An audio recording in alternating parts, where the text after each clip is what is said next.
একটা অদ্ভুত অ্যাকশন, একটা অপ্রত্যাশিত ইয়র্কার আর একটা শূন্যতা। যখন উইকেটটা উপরে যায় ব্যাটসম্যান হতবাক। এটাই ছিল তার স্বাক্ষর। নাম তার লাসিথ মালিঙ্গা, কিন্তু ক্রিকেট দুনিয়ায় তাকে চিনে লিঙ্গা মালিঙ্গার নামে। আপনি যদি মালিঙ্গার ফ্যান হয়ে থাকুন তাহলে আমাদের চ্যানেলটিকে সাবস্ক্রাইব করে দিয়ে ভিডিওটি দেখা শুরু করুন। তো চলুন ভিডিওটি শুরু করা যাক। রথগামা শ্রীলঙ্কার গলের জেলার একটি ছোট শহর। সমুদ্রের ঢেউয়ের মতো এই শহরে ছেলেরা বড় হয় ফুটবল আর ক্রিকেট নিয়ে। এখানে জন্ম নেয় 1983 সালের 28 আগস্ট এক অজানা শিশু লাসিথ মালিঙ্গা। নদীর ধারে বন্ধুদের সাথে টেনিস বল দিয়ে খেলা সেই ছোট ছেলের সবচেয়ে বড় আনন্দ। প্রথাগত একাডেমিতে নয়, তার ক্রিকেটের পাঠশালা ছিল প্রকৃতির নিজেই। নদীর পাড়ে ক্রিকেট খেলতে খেলতে সে তৈরি করেছিল এক অব্যর্থ অস্ত্র, ফ্লিং অ্যাকশন। একদিন সেই ছোট রথগামা ছেলেটার ওপর নজর পড়ে এক সময়ের জাতীয় পেসার চম্পকা রামানায়কের। বিদ্যালুকা কলেজে পড়াকালীন মালিঙ্গাকে দেখে চম্পকা বুঝে যান এই ছেলের মধ্যে আছে অমিত সম্ভাবনা। ডাক দেন গালে ক্রিকেট ক্লাবে। সেখান থেকেই শুরু হয় পেশাদার যাত্রা। 2004 সালের জুলাই মাস। মালিঙ্গার বয়স তখন মাত্র 20। অস্ট্রেলিয়ার মালাল ওভারের টেস্ট অভিষেক। প্রতিপক্ষ অস্ট্রেলিয়া, ক্রিকেটের মহারথী। কিন্তু সেই টেস্টেই তিনি ফেলে দেন তীব্র ঝড়। 6টি উইকেট তুলে নিয়ে জানান দেন, আমি এসেছি উলটপালট করতে।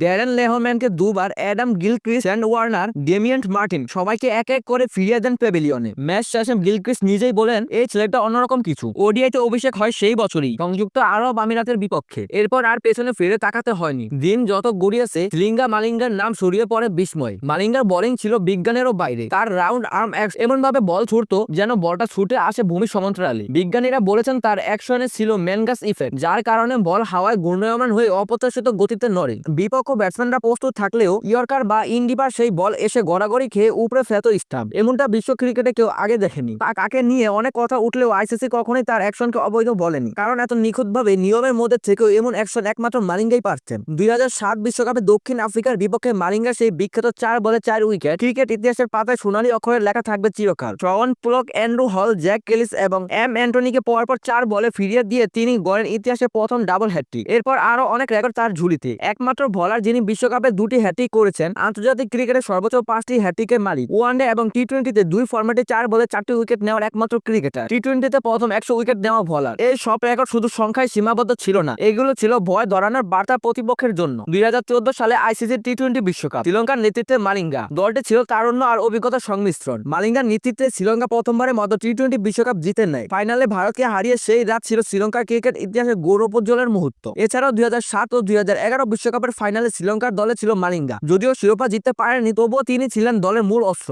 মালিঙ্গার মধ্যে ছিল অদ্ভুত এক জেদ। তার ইনজুরি ছিল ক্রনিক হাঁটুর সমস্যার কারণে টেস্ট ক্রিকেট থেকে 2011 সালে অবসর নেন, কিন্তু ওয়ানডে এবং টি-20তে অবিশ্বাস্যভাবে নিজের শরীরকে মানিয়ে নেন। একবার বলেছিলেন, আমি বলার, আমার উইকেট আনতেই হবে, এটা আমার কাজ। মাঠে তিনি ছিলেন নির্মম, বোলিংয়ে ছিলেন দানব, আর মাঠের বাইরে হাসি খুশি এক মানুষ যিনি সবার প্রিয়। মুম্বাই ইন্ডিয়ান্স মানেই যেন মালিঙ্গা। আইপিএল এর ইতিহাসে তার উইকেট সংখ্যা সবচেয়ে বেশি ছিল দীর্ঘদিন। 2011 সালে আইপিএল এ 28টি উইকেট নিয়ে সেরা বোলার হয়েছিলেন। বহু ম্যাচের শেষ ওভারে উইকেট নিয়ে ম্যাচ ঘুরিয়ে দিয়েছিলেন। যখন খেলেননি তখন বোলিং কোচ হিসেবে টিমে থেকেছেন। 2019 সালের ফাইনাল চেন্নাই সুপার কিংসের বিপক্ষে 23 বলে যেভাবে ম্যাচ জেতান, সেটা ক্রিকেট ইতিহাসে সোনালী স্মৃতির হয়ে থাকবে। 2019 সালে বাংলাদেশের বিপক্ষে শেষ ওয়ানডে খেলেন মালিঙ্গা। শেষ বলে উইকেট নিয়ে বিদায় নেন তার চেনা স্টাইলে। এরপর 2021 সালে টি-20 থেকেও বিদায় নেন। বিদায়ের দিন তিনি বলেছিলেন, আমি যা পেরেছি তা করেছি দেশের জন্য, এবার নতুনরা আসুক। আজকের অনেক নতুন বলার যেমন জসপ্রীত বুমরা, মার্ক উড, তারা মালিঙ্গাকে দেখে শিখেছেন ইয়র্কার দিতে, এবং মাতিসা পাথিরানা ও নুমান তুষারা তাকে দেখে তার স্টাইল কপি করে বোলিং শিখছেন। মালিঙ্গার বল ছোড়ার স্টাইল, মিত ওভার কন্ট্রোল আর ম্যাচ উইনিং মনোভাব এসব ছিল অনন্য। তিনি প্রমাণ করেছিলেন ক্রিকেটের নিয়মের মধ্যেও ব্যতিক্রম কিছু করা যায়। শুধু ট্যালেন্ট নয়, জেদ আর আত্মবিশ্বাস থাকলেই একজন নদীর তীরে ছিল হয় কিংবদন্তি। তো ভিডিওটি আপনাদের কাছে কেমন লাগলো তা অবশ্যই কমেন্ট করে জানান, এবং এরকম ভিডিও পেতে আমাদের চ্যানেলটিকে সাবস্ক্রাইব করে রাখুন। ভিডিওটিতে একটি লাইক দিন এবং আমাদের সঙ্গেই থাকুন। আপনাদের সঙ্গে থাকাই আমাদের শক্তি। ধন্যবাদ।